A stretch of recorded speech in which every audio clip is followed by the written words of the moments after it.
is Susie Fitchner, the Industry Council for the ECP Computing Project. So as you see, we're muting everyone. We'll keep everybody on mute. So we ask that you put your questions in the chat. Unmute your. All right, we will ask them at the during the discussion time. So you can see the agenda. We'll have 10-minute talks from GE, Ansys, and Chevron. Dave Kopczynski, who is our chair of the Industry Council and also CIO at GE Research, will be our moderator and will participate in the panel as well. If you can, we'd appreciate everyone staying muted. We will use the chat, like I said, to put questions in there. The speakers will be able to present and share their own slides. We will put the slides in a box folder for those external to ECP, and they're also in Confluence for those who have access to the ECP Confluence. As to the moderators and panelists, we'll give you a 1-minute warning. I'll just say something, then at the time your time is up, I will kind of step in and appear on your screen. So I think that's it with logistics. I'd like to turn it over to Dave Kopczynski, and we'll get us going. Thank you, David and Susie. I am unmuted, so I just want to introduce everybody to today. Quick introduction, give a little bit of background on the context, and then introduce the 3 speakers for today, as well as 2 additional joinees from the ECP Industry Leadership Team. Exascale capability applications in terms of development on applications and software are foundational elements in the Exascale computing project. And they're really the vehicles for delivering our innovation. Our topic today is around product lifecycle management, and starting off with dialogues on an industry perspective. Now, PLM is taken in a couple of different ways. This is not the engineering product lifecycle management. This is really PLM ALM, which is around managing the product from a perspective through its life cycle and sustainability. And you think of it in terms of PLM ALM, specifically focused on code and application and software technologies. So the life cycle here for our discussions include the context of creating, developing, enhancing, and sustaining these products. And that includes the integrations around them, the maintenance, security, training, and support. It's not just innovating and creating the new product itself, but making sure that it goes the longer haul. And you'll find that in some of the question and answer portion at the end. It's a key part of sustainability and maintainability of how these types of products and solutions can be pulled into other areas for leveraging reuse, and how they can be pulled into industry.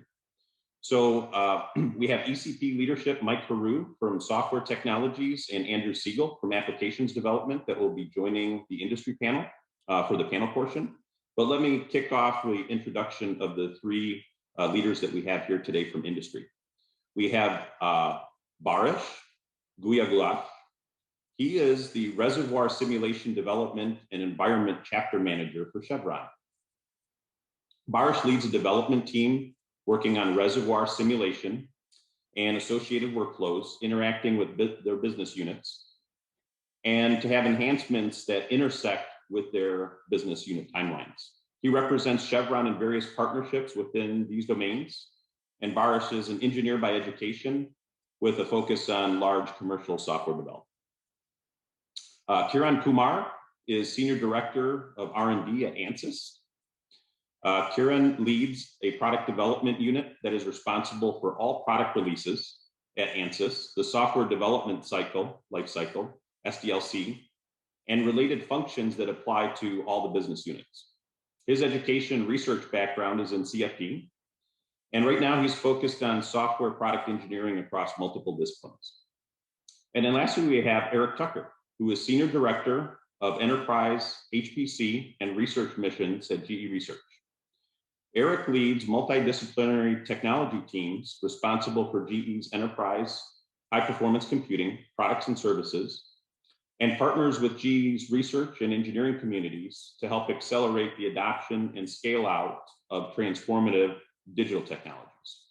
His education and background is in computer science, applied mathematics, and business management around research and innovation. So we'll start off with Paresh as our first topic today on lifecycle management from Chevron, and I'll turn it over to Paresh. Thank you very much, David. Thanks for having me, and hopefully you'll find useful information on our reservoir simulation efforts in Chevron that I'll share with you in the next 10 minutes or so. So I'll be talking about reservoir simulation using Intersect in Chevron. Intersect is the product name. Let's dive right in. You might be asking, what is reservoir simulation? It's essentially a digital twin of the subsurface, and it's a physics-based computer models to predict the impact of production and injection operations on upstream oil and gas projects, as well as carbon use and storage. And it's a central piece of technology that we use to run our business. And Intersect is our main reservoir simulation platform there. Just to give you a background of how Intersect is utilized and released, essentially we typically release twice a year on an on-prem compute infrastructure. We're moving our efforts to the cloud, and I'll talk a little bit about the partnership that's enabling that. And once we have the cadence there set in place, we would like to be releasing monthly, and we can run a bunch of configurations, and I'll talk a bit more on that. So it is an HPC application. Typical field size models can go up to 100 million, and a couple of them to billion cell sizes. And the other side of it is we do a lot of uncertainty assessment and calibration and optimization, which may require thousands to hundreds and thousands of runs to be executed. So HPC elements in Intersect, we have a bit of everything in there. I'm not going to go into details of this, but it's central. An initial implementation was MPI, then threading was introduced to take the scaling further than what MPI can take. And recently we're working on GPU acceleration for certain types of models. The simulator takes part in a lot of workflows. We couple the application to other modeling tools that represent different domains, such as well surface network coupling or process simulators. We'll also couple more tightly with sort of subsurface modeling for physics other than flow, such as geomechanics, reactions, and geochemistry. And we have extensibility mechanisms to bring those kinds of elements into the picture. And Intersect plays a key role in all our workflows, all the way from earth modeling to flow to integrating the data, and as I said, optimization, calibration, and uncertainty analysis. So we started with a product called Cheers internally in Chevron, and it was our initial proprietary reservoir simulator, initiated from an internal R&D effort. In the year about 2000, we started to show its age, and it also, because it was proprietary, we weren't able to share with partners. So we needed a better solution, and we at that point initiated a partnership with Schlumberger, who is a big service and software solutions company in our domain. And we initiated a unique partnership at that point, and there's still not many like it, to co-develop software, so to co-develop IP together. In 2012, Total joined. So today it's basically a three-way partnership where each partner co-owns the source code. There's a central code repository that Schlumberger manages, but each partner contributes developers to a team that's managed as almost a separate one team outside each company. And we continue to generate IP and own that IP. We're also able to develop proprietary elements without having to share with the partners and the industry, because Schlumberger is essentially selling this as a commercial product, whereas Chevron and Total's objectives are to use it internally. But that makes for a nice balance, because the product is always in tip-top shape, because it has to pass a lot of commercial release criteria. As I mentioned earlier, we are bringing our reservoir estimation platforms from on-prem HPC hardware platforms to the cloud. And to be able to do that, we formed a separate partnership, this time between Schlumberger, Chevron, and Microsoft, to bring all the workflows and all the HPC computing elements onto the cloud. And this is ongoing right now. And by the end of this year, we expect many of our business units to have adopted this new workflow, and we'll be starting to deprecate our on-prem hardware resources in various parts of the world where we operate. So to wrap up with key messages, essentially we have chosen what we call internally leveraged industry leadership. So we could have gone on this journey alone, but we wouldn't be able to achieve all the things that we achieve and leverage the strengths of our partners.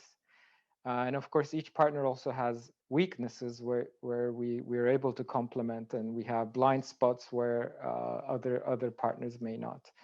And having a service company partner in there ensures sort of we always have a competitive edge, because it is a commercial product that has to be successful. And the second partnership, of course, helps us bring the platforms and the workflows to more modern architectures. So touch upon some best practices. When we switched from our internal proprietary tool to the Intersect project, we actually kicked off a 5-year deployment project. So it was a very formal project with a significant amount of resources put onto it. That went from business unit to business unit to train everybody, to ensure that the product was up to date, to make sure all the functionality that each business unit needed was there. So that was really key in the success of the product. Having a sort of an open shared development roadmap that the development team follows is another good best practice. And continuous technology update speaks into the sustainability of the product, and we're very picky in the kinds of third-party libraries we choose to bring into this product, but we always keep everything up to date. So there's significant effort that goes on to update these products, these third-party dependencies continuously, and also the language platforms that we use. So we are on the next latest C++ language, for instance. So Eric, 1 minute left. Thank you. And we've also been working on different kinds of support for hardware. As you know, GPUs have been trending to favorably recent years, and we've taken notice of that, and it's quite a big effort, but we've started that. And of course, the commercial availability of the product, I already touched upon that, has been very beneficial for us. And with that comes commercial level quality assurance and testing, which ensures that the product is in good shape going forward. That's all I had. Thank you. Good, Barish, thanks. Very interesting. We'll have some time at the end to have the audience and the panel ask you questions. So the next speaker then is Kiran Kumar from Ansys. Kiran, you want to try? Do you want your slide up now, or? Sure, David. Okay. First of all, I'd like to thank you all for inviting me to this, participate in this discussion. I really appreciate that. For those of you who are not familiar with Ansys, we are a commercial software provider.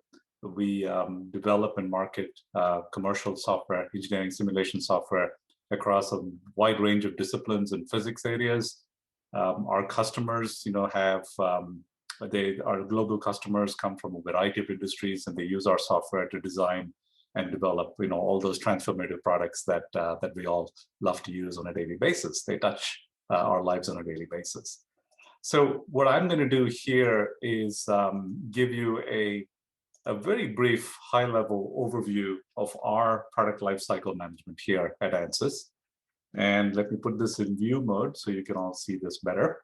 This is a busy slide. I'm not going to go through all the details, but this is going to be a high-level overview of how we manage our products right from the initiation phase through developing, enhancing it, maintaining, supporting it, and of course, end of life. Here at Ansys, we use a scaled agile framework. For those of you who are not familiar with this, this is a way to scale up traditional agile software methodologies to large organizations that have dozens of agile teams. Here at Ansys, we are slightly north of 200 or so agile teams that work together to produce the enterprise software that we market to our customers. And so this, in a nutshell, the scaled agile framework, basically what we've done here at Ansys is, it includes a few levels of just-in-time planning. And then it involves development, the actual software development that happens in a iterative and incremental fashion before we, pull the whole system together. We make sure that everything hangs together, everything works before we, we deploy it to our customers. But I'll add a little bit more color to each of these areas. The key thing here really is portfolio planning, the top planning that you see. This is an annual process here at Ansys where we pull all the stakeholders from our, our senior leadership, from our customer, the voice of the customer, which is our customer excellence team, our sales teams, our technology teams. We bring them all together to kind of review where we stand in terms of where our technology is, where our products are, where the technology trends are heading, where the market is heading, where our customers are heading. And that informs, all the decisions that we make at these portfolio planning meetings where we determine, what our investments are going to be in the next 1 to 3 years. This could be technology investments. This could be, new products that we want to develop. It could be maintaining existing products. What kind of resources are needed for all of this activity? And we do this through portfolio planning, and that's where all the resources and the priorities are determined. That portfolio planning is also where we make decisions on what programs we spin off, right? There might be existing programs that will continue. These could be some of our largest products that will, long-running products that will continue for many, many years. But there could also be new programs that we might spawn, things like new solutions that pull multiple physics together. They deliver something of unique value to our customers in a particular area, let's say electric motors, NVH simulations, things like that. So that's where these programs come together. They actually determine their technology and product roadmaps. That feeds our release planning. We typically release software on-prem computers twice a year. We have 2 major releases every year. But we also release several minor updates on a regular basis to those major products. We also are deploying our solutions on the cloud. So we've been partnering with Microsoft Azure and we do offer our solutions on Azure. We also have other partners who offer our solutions on other cloud platforms as well. Cloud is evolving. It is rapidly evolving, actually, and we're beginning to provide more and more capabilities on the cloud as well. So the release planning happens, for each of those releases, we do just enough planning to determine what actually happens in that release. And so we do, like features, capabilities that have to be planned. There are functional as well as non-functional requirements for all of these plans. By functional, I mean, what capabilities are we going to implement? What features are we going to implement?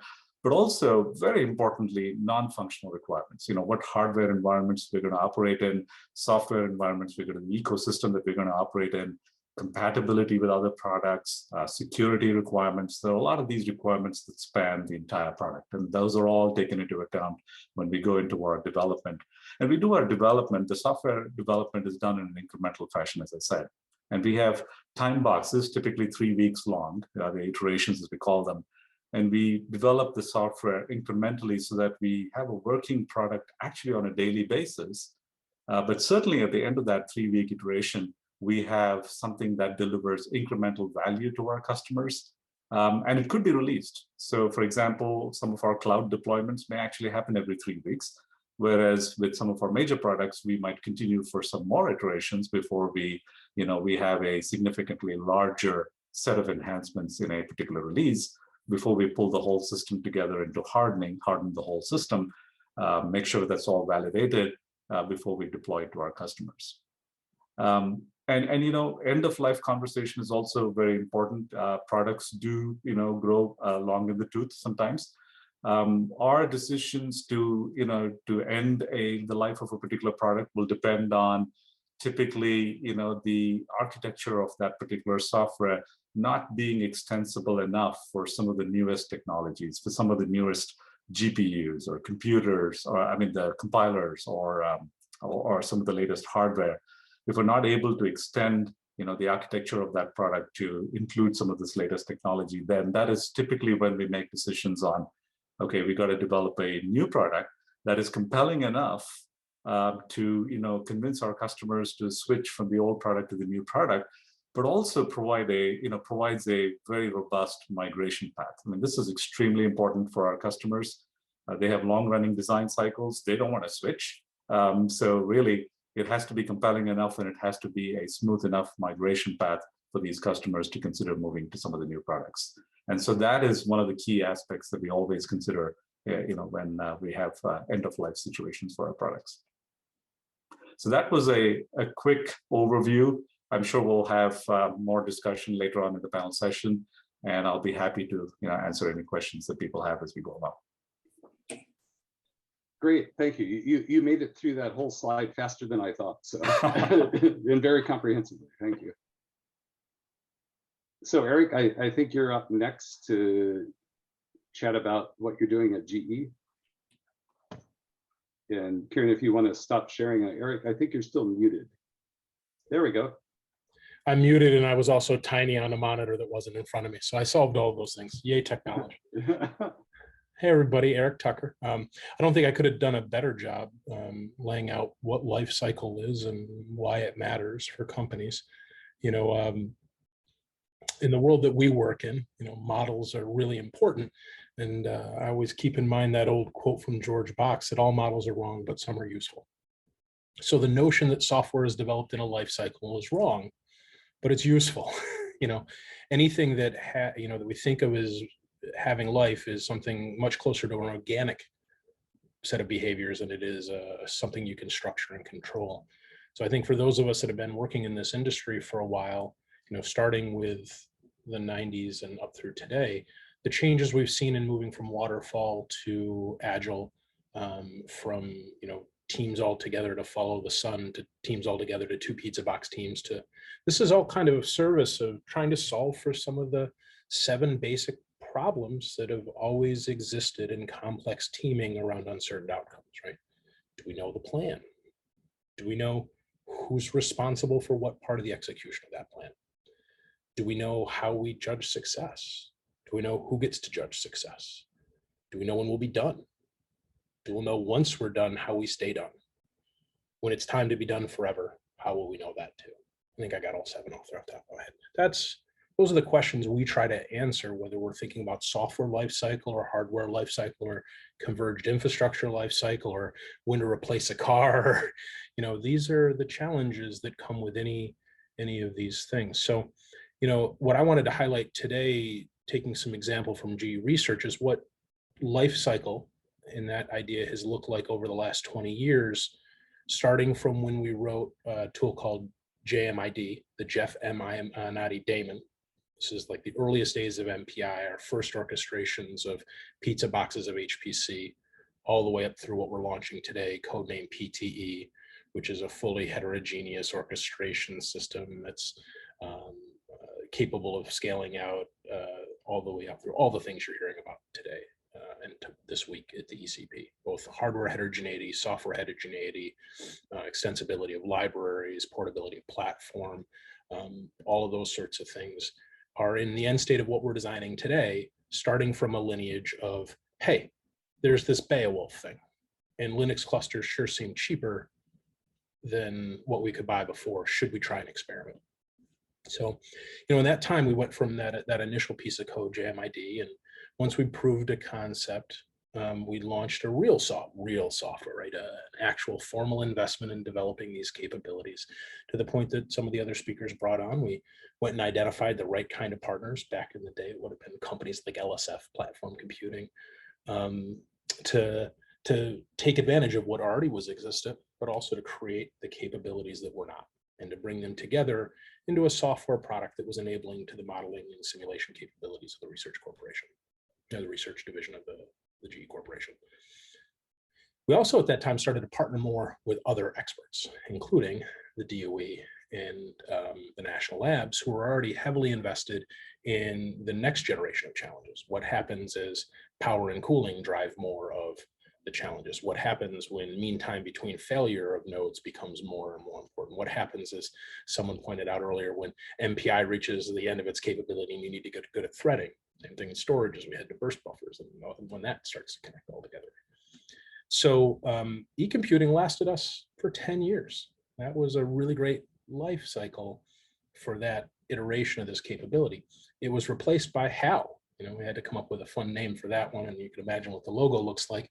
HAL took everything we learned from e-computing, through all of the deprecated code and capabilities out the window, and restarted it from the beginning. How should we think now about a service bus oriented system that's not just going to work for on-prem high performance computing environments, but as we burst capacity to the clouds and bring data back and partner with national labs and protect security around that data and extend out to other academic partners? What does it mean when we have enough partners that they have very different expectations around scheduling? How do you handle fair share at the same time as FIFO versus LIFO? How do you handle when jobs start to look very different from one another? You start with CFD and finite element analysis. What happens when you start doing ML and AI in that same environment? These, of course, are all challenges that are very familiar to all the amazing people that contributed to the Exascale project over the last few years. And they're certainly near and dear to our heart too. So having learned all of that from those last 3 generations, where we find ourselves next is yet again about to jump on another journey of being usefully wrong and understanding how to develop this software, for working directly with our engineering customers at the business so that they can help us to understand when we're getting close to usefully right, and to do that in a way that's iterative, that's customer connected, so that we don't end up with a product that does what it says it's going to do, but not what it's supposed to do, that proves a concept but doesn't scale. These are all the things that end up being the bywords, the ways you can fail in a life cycle, is spending lots of money to develop something nobody wants, or maintaining something long after it's reached entitlement, or failing. This is the one I always find ourselves struggling with ourselves, failing to be the one that disrupts yourself. We could have waited at any one of those iterations for a third-party capability to come along and be ready, but it's our job to stay at the cutting edge. And so instead, we decided to stay partnered with the national labs, stay partnered with those that are groups that are creating academic capability, pre-production capability, and then let our part of that activity be about bringing those things to production and bringing them to capability through the lens of what actually works in service of the workloads that we have. So, you know, we are the next generation of what we're doing in addition to the scheduling and orchestration environment. And again, for many of the things that I'm sure all of you have heard at the conference so far this week and will for the next few days, we're at that time, right? It's all about to change again. Surrogate models trained by high fidelity systems giving us insights we never saw before. Business is getting much better at using those capabilities like they used to use physical tests.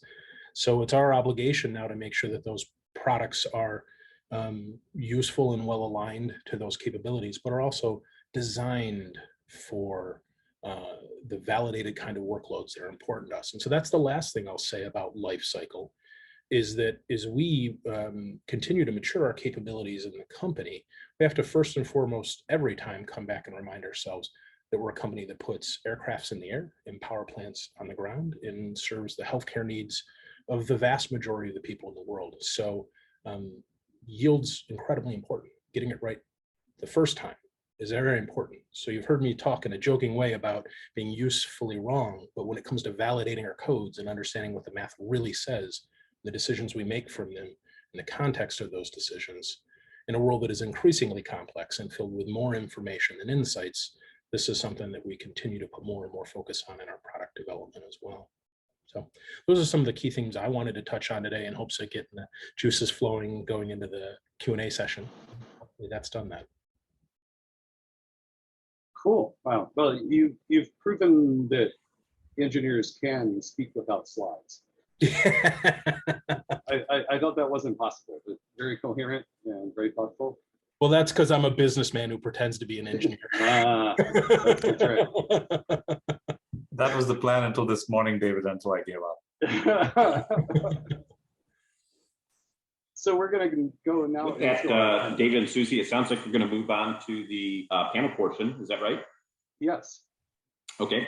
And we've already been going through the chat. There's a lot of great questions. Some of them already beginning to be answered in the chat. We're going to primer things with the panel here. First of all, Mike Haru and Andrew Siegel, you can see them in form here. They're already joined us, and they're representing the ECP leadership side for application development and software technologies. And the first primer question actually is kind of from ECP to the industry panel. So I wanted to kick that one off and really look to Harish, Green, and Eric to help answer this from their end. And the question is, what are the most important requirements that DOE software must address? And it could be, if you just have one item or two that you know of and you've seen and you've already interacted with as being part of the industry council. In order for industry to rely upon or pull in this knowledge transfer and even practically apply and use DOE software in their industry software stacks, which by the way, we have in industry. So any thoughts on that?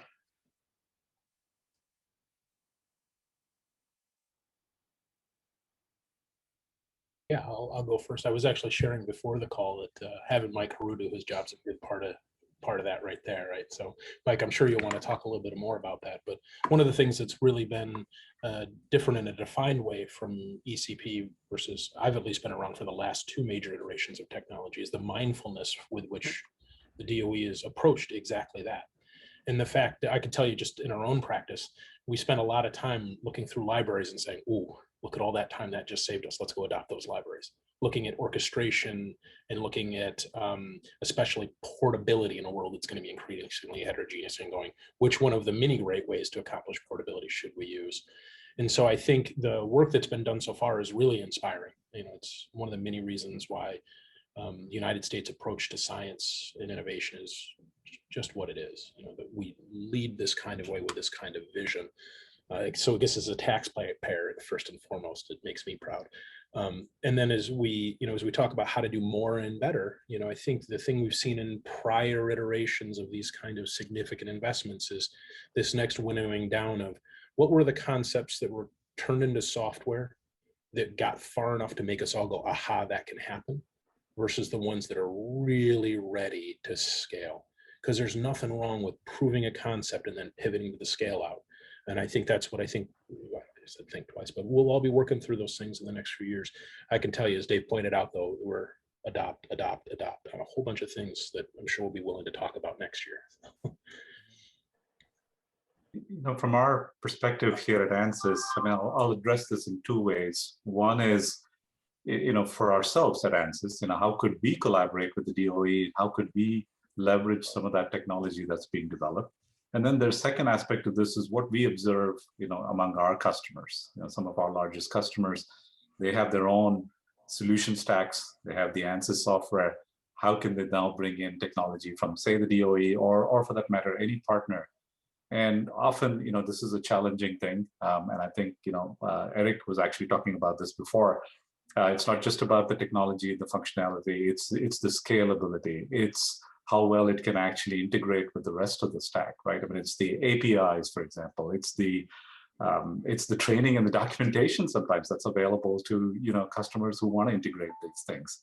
The predictability of this, right? I mean, when is it going to be available? In what form is it going to be available? These are all questions that we get here at Ansys all the time. And, we have our customers asking us, why don't you collaborate with this? How are you going to collaborate with, with us as well as with the DOE, for example, to bring all of these things together? And yes, it has been challenging, but at the same time, I think it's very promising now, especially as we modernize our software on all ends, right? On Ansys end as well as on the industry end as well. As the software gets modernized, this concept of non-functional requirements that I referred to, right? It's the hardware environment, it's the software environment, the ecosystem, operating systems, MPIs, remote visualization, job schedulers. There are so many aspects to running software on these supercomputers. There's security. We talked about third-party software absolutely has to be maintained, not just for licensing compliance, but also for security. I mean, we find security vulnerabilities being reported in third-party software on a daily basis, sometimes on an hourly basis. And keeping up with all of that, I mean, some of our largest customers demand, that level of security these days. Great. Girish, any comments from your end? Yeah, so I think Kiran touched on partnership. So we have some examples of directly partnering with national labs, for instance. So that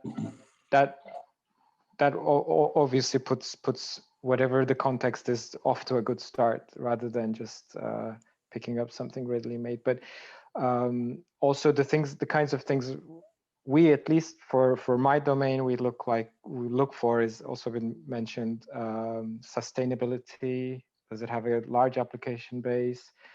And something we've come to appreciate over the last several decades working with a commercial vendor company is how important the peripheral activity to the development is for quality, commercialization. Kiran mentioned predictability. It's hard to have a commercial offering depending on a library that from version to version behavior changes erratically. So lots of considerations there. But yeah, partnership I think is a key starting point. Great. Hey, one more question for the industry members, and then the third one will be blended. And I pulled this one from the chat because I thought it was an important one, and it's great for others to hear what's being done in industry. But the question is pretty simple. So in industry, is your code, are you working on refactoring for heterogeneous CPU, GPU computing, and also for the cloud in that regard? And I think I know the answers, but I just hear it from you. I think it'll be good for everyone else to hear. Obviously, that's what ECP is all about. But where are you in that journey, and is that already underway? Hey, David, yeah, this is, go ahead. Go ahead, please. Oh, no, this is Tom Abbott at Goodyear. And so, yeah, we've already started on that journey, and it's good to have the interactions with the ECP as well as our DOE lab partners. And so, we're looking at specific parts of the code, that we use where we think we can both get benefit, and we have it's kind of like our own code in a way. So we started on it, but we feel like we're a bit behind, and we could use more help in order to get us up to the next level of computing, if you will. Thanks, Tom. Kieran? I have to make sure that I unmuted myself. Okay. Yes, the cloud is definitely a focus area for us at Ansys. I mean, our customers, to some extent, are setting the pace here too. Besides the usual advantages that cloud provides, I mean, there is quite a lot of work that has to be done to make the software actually work in a cloud environment. And what I mean by this is, besides the usual HPC scaling and GPU technologies that we're already investing in, making the workflow seamless for customers through the cloud. I mean, does it have to be interactive? Do you use like a virtual desktop environment through the cloud? Or is it going to be completely in batch, for example? There are all those considerations that we've been working on. We've started to offer some of our solutions on the cloud, as I said, through Azure, Microsoft Azure. And I think we're certainly learning from that. And even the cloud providers themselves are actually getting better too. I mean, they are increasing their capabilities. They're offering a lot more GPU capabilities, for example, these days. That's certainly helping. But yes, in a nutshell, yes, we are definitely investing in GPUs in cloud technologies for sure. So the cloud question, I forgot to address. This is Tom up at a Goodyear again, but we some of the codes that we have to make sure that we maintain export control and other IP questions. So we're kind of working through that, and I don't know if anybody's got experience with that working in the cloud, but if they do, we'd be up for any discussions. Yeah, adding to this, my opinion as a technologist is and is always better than or. Yes, rather than no or but or maybe. So we do it all. Our high performance computing system for GE has been cloud enabled for about 4 years. We're multi-vendor in our strategy. The fact of the matter is, when you take the religion out of these things, they're pretty easy technology conversations. When you have sustained workloads that can be run by a world-class team in-house, run them there. When you need burst capacity to solve challenges of the moment, to take advantage of opportunistic place, do that in the cloud for sure, because you'll never be able to buy the scale fast enough. Everything else between can be solved with a good heuristic. And that's going to come down to your business's risk standing, as some people mentioned. It's going to come down to the strength of your in-house technology staff, frankly, your reputation with leadership in terms of your ability to influence change and strategy. But this is the topic that has defined a lot of the conversation for the last 5 years. Will we all go highly converged on-prem heterogeneous exascale-like systems, or will we go to the cloud? And I said, yes, we will. We will do both of those things. And I think that's going to be true for most of the industry. And so this is Jörg Podolski from Boeing. Kind of a follow-up question to this, and I also put this in the chat. Kind of, when you talk about going to cloud, how much is this really a user interface discussion? That's the big work when you go to cloud? Or how much, from your experience, has there been the challenge of making the computational engine work in the cloud? Because I think these are really two different questions that if I stand up in a cloud environment that has a command line and looks like another cluster, I really only have to worry about, does my computational code work, and can I make it productive for the engineers without having to retrain them or do anything? Or do I say, no, I'm going to make a big change. I'm going to change the access mechanism completely. And that's a much bigger question that I think requires a little bit more thought. I think for a software company, absolutely. If you sell computing like Ansys, if you sell to a lot of different people providing easy, transparent access makes a lot of sense.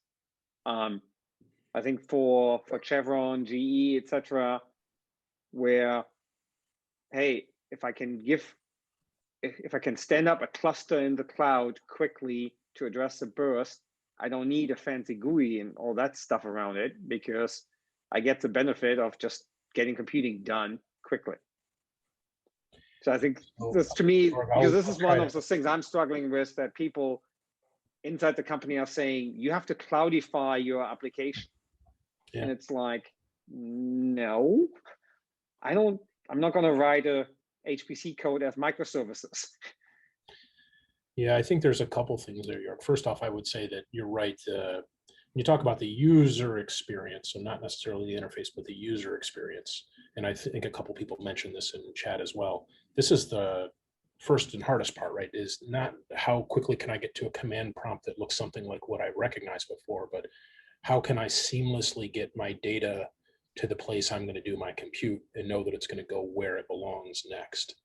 And so I think, you know, one of the earlier speakers had talked about the importance of getting security and process right. In my experience going to the cloud, the hardest thing first was cultural change acceptance in the company around something so big. The second was changing all of our, well, changing is the wrong word, but rethinking what the cloud meant in terms of its metaphors for our security. And by the way, anybody that tells you you can't secure a cloud, you can. We can run very, very, very, very secure workloads on clouds, very highly regulated workloads on clouds. You have to choose to do it, choose to invest in it, choose to rethink some of your historical control metaphors, but with the same risk control goals in mind. And then to your point, Jörg, then the refactor versus get it there quick. To me, that's always about where are you in the life cycle. If you're with your early adopters with a lot of impatience for waiting and a lot of tolerance for low UX, then get them there quick. You know, earlier this week, one of the real luminaries of GE spoke at GTC about what we're doing with workflow enabled on cloud total refactorings. And those can be incredibly powerful too when they're the right thing to do. I totally agree with Eric. I mean, I think user experience is going to be critical. I mean, if your products are designed to operate in that, let's call it a reference environment, right? With the right interconnects, with the right GPUs, if it's already designed to operate in that environment, it's fairly easy to then cloudify it, for the lack of a better word. However, the user experience is extremely important. And as Eric said, you know, is it a simple batch job that you submit? For example, I mean, we have environments where, you know, you could be operating on your desktop just like you do on a daily basis, but you could choose to say, hey, this is a big job I want to run. I want to run it on AWS, and you just pick that option and you send it off. And the software should be able to handle all of that, as Eric said, get the data over to the right place, you know, run the job, and then be able to post-process those results on your desktop computer, for example. That wouldn't require a huge UX on the cloud then. Everything's happening on your desktop. But there are many other use cases where, you know, we do have customers who say, I want to be completely in the cloud, you know, have my virtual private cloud. I just want to run there. And as Eric said, it's extremely secure. And I would say it could even be even more secure than our on-prem infrastructure too. So I know what we can do is probably continue the cloud discussion. It's always a fun part of any of our activities. And that's definitely the answer to the second part of the question. But if we did a quick roundabout between the three, Kiran, Harish, and Eric, have you already been refactoring for heterogeneous compute? You know, combined CPU, GPU accelerated? And it would be interesting just to hear the answers of where all three of you are on that journey. I can start, yeah. So certainly, as I was mentioning in the slides, yes, we have ventured into GPUs in the last 2 or 3 years within this domain. We've utilized GPUs before for areas like seismic processing before. So yeah, we will be supporting all kinds of hardware. One thing maybe to point out is we've found it slightly difficult to utilize these sort of foundational libraries that you know detach you from the hardware specifics, because while you get usability or an ease of implementation and perhaps code reuse, CPU versus GPU, we've always lost, the efficiency lost has been too much to accept, especially when a competitor is out there, writing code that's much closer to the hardware. So we've had to go that way, but we're watching closely this space, libraries like Raja to see if that efficiency penalty could be reduced so that we don't have to write hardware specific code. But we're certainly on this journey. Great. Kieran? Yes, the same at Ansys as well. We're certainly working on heterogeneous environments. In fact, we're doing this in two different ways. One is, for those of you who are familiar with our newer Discovery line of products, which is intended for design simulations, that provides pretty much real-time results on GPUs. So it uses again, a hybrid environment, but mostly GPUs to provide instantaneous results, which will give you, trends on whether your design's heading in the right direction or you need to make, significant changes before you go off to a higher fidelity simulation with our, larger CFD or structural solvers. And there again, there have been significant investments into GPUs there as well. Our mechanical solvers as well as our fluid solvers, Fluent in particular. Yes, there's been significant investment there. And I think this is a long journey. I think we'll continue to invest there and make advances. Eric? Yeah, I would say yes. Oh, so much yes. We probably ran our first heterogeneous code in partnership with the DOE on, I don't want to get the system name wrong, Susie, so I won't try, but one of the DOE lab systems close to 5 years ago. In that time frame, we've been on a Titan. Thank you, Susie. We've been on a mission. I knew it wouldn't be Summit. We've run on that too, of course. But we've been on a mission to, Karen hit on one way in which we pursue heterogeneity, right? How do we enable low fidelity but high frequency modeling using ML and other techniques accelerated by GPU? But also, how do we look at super high fidelity insights, going from first double precision and eventually up to mixed precision? So I think there's a lot left to be done in this space, a lot that we're already very excited by. And the other thing I'll say is we're also always mindful not just to think about the application of these technologies for our end solvers, but also with our own stack. So we continuously look at how can we make use of some of these capabilities to do model-based orchestration a little bit more effectively, or a little bit more predictive understanding of complexity and failures in the system. And I definitely want to agree with what Baruch has said. The thing that probably scares us the most, right, is that heading into this next decade of increasing heterogeneity, how do you get into the game of not having to port? And we're excited by some of the things like HIP and SYCL and COCOS, and I'll get a bunch of the names wrong, I'm sure, but there's so much capability that could be deeply of service for those things in the exascale stack. It's on us to evaluate those next. And then to the point of the question that Dave was asking earlier, it remains to be seen, much like in any of these other rail gauge exercises, what will be the one standard? What is going to be the capability that we all start to really lean into to give us both performance and heterogeneity? And I think it's one of the biggest open questions in the stack. So I'm going to turn things around with Andrew and Mike here. In the first question was going to industry, but it may be more of a comment to this question and answer. You asked industry what's required of DOE software in order to help pull it in and be used and leveraged. One thing that you've done in ECP that maybe not everyone is aware of, you keep hearing it and we keep seeing it around reusability, portability, scalability. Those are your core tenets of what both of you have been doing throughout the ECP project so far. And we know that because we in industry, a number of the industry partners on this call here today have had workouts with your teams on what can be leveraged that's now production, possibly pulled in.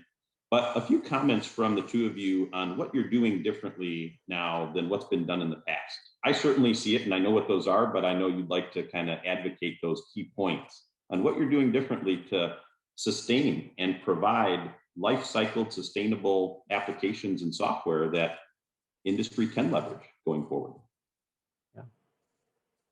Andrew, you want to go first?